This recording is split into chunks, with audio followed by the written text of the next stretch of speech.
Brush cutters use చేస్తున్నారు. హ్మ్. Brush cutters వచ్చాయి ఇప్పుడు. హ్మ్. అంటే కలుపు తీయడానికి లేబర్‌ను ఎలా వాడుతున్నారో బ్రష్ కట్టర్స్ వాడి లేబర్‌ని ఉపయోగించి గడ్డిని కట్ చేసి అక్కడే పడేస్తున్నారు దాన్ని. ప్లగ్ చేయట్లా.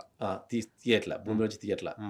కట్ చేసి ఆడే పడేస్తున్నారు. హ్మ్. అది అక్కడే కుళ్ళిపోయి మళ్ళీ అది భూమిలోకెళ్ళిపోతుంది. అంటే మనం కర్బనం పెంచడానికి ఎలా మనము జీలుగను వీటిని పెంచి భూమిలో కలుపుతామో, ఆ ప్రక్రియ అనేది సహజంగా నువ్వు జీలుగను ఎందుకు పెంచకుండా, ఆ మొక్క కింద పెరిగిన గడ్డిని అలాగే కట్ చేసి, అలాగే దాని మీద కప్పెట్టడం వల్ల నీకు వేసవిలో గూడా ఎక్కువ ఎండ భూమిలోకి చొచ్చుకొని పోదు. హ్మ్. ప్లస్ కర్బనం అనేది కూడా క్రియేట్ అవుతూ ఉంటుంది. కానీ కట్ చేయడం వల్ల మళ్ళీ ఇగురొస్తుంది గదా! వస్తూనే ఉంటుంది. హ్మ్. అది నిరంతరం చేస్తుంటాం. నేను కూడా హ్మ్. ప్రతి 3 నెలలకోసారి బ్రష్ కటింగ్ పెట్టేస్తాను. హుహు. ఈ హార్టికల్చర్ చెట్ల కింద హ్మ్. గడ్డి అనేది ఒక అడుగెత్తు పెరుగుతుంది. హుహు. ఒక 2 నెలలకు, 3 నెలలకు అడుగెత్తు అట్ట పెరుగుతుంది. ఓకే. పెరగగానే ఓకే. దాన్ని 2 అంగుళాలు, 3 అంగుళాల వరకు నుంచి మొత్తం బ్రష్ కట్టర్‌తో కట్ చేసేస్తాం. హుహు. కట్ చేసినప్పుడు అది మళ్ళా దాని కిందనే పడుతుంది. హుహు.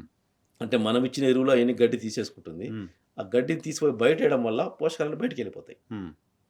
కానీ ఆ గడ్డిని కట్ చేసి అక్కడే ఏయడం వల్ల పోషకాలు ఎక్కడికి పోవు. అక్కడికి భూమిలోకెళ్ళిపోతాయి మళ్ళీ తిరిగి. కర్బనం అదనంగా మనకు యాడ్ అవుతుంది. కానీ ఒక మొక్క తీసుకోవాల్సిన పోషకాలు అవన్నీ మిగతా కలుపు మొక్కలన్నీ ఆ! తీసుకుంటుంటాయి గదా! Same time. తీసుకుంటుంది మనం అనుకుంటాము. హ్మ్. అది ఒకసారి తీసుకుంటుంది హ్మ్. పెరగడానికి. దాన్ని కట్ చేసి మళ్ళీ అక్కడే ఏయడం వల్ల మళ్ళీ రీసైక్లింగ్ జరుగుతూ ఉంటుంది. హుహు. ఒక్కసారి తీసుకున్నప్పుడే అది జరిగే ఇబ్బంది. హ్మ్. ఆ సమయంలో పోటీ అంటే ఆ మొక్కకి, కలుపు మొక్కకి పోటీ ఆహార పదార్థాన్ని తీసుకోవడం పోటీ జరుగుతుంది. హ్మ్. దాన్ని కట్ చేసి ఎప్పుడైతే మనం వేస్తామో, ఆ కట్ చేసిన దాన్ని మళ్ళీ భూమిలో కలపడం వల్ల ఇంక హ్మ్. నష్టం జరగదు. ఓకే.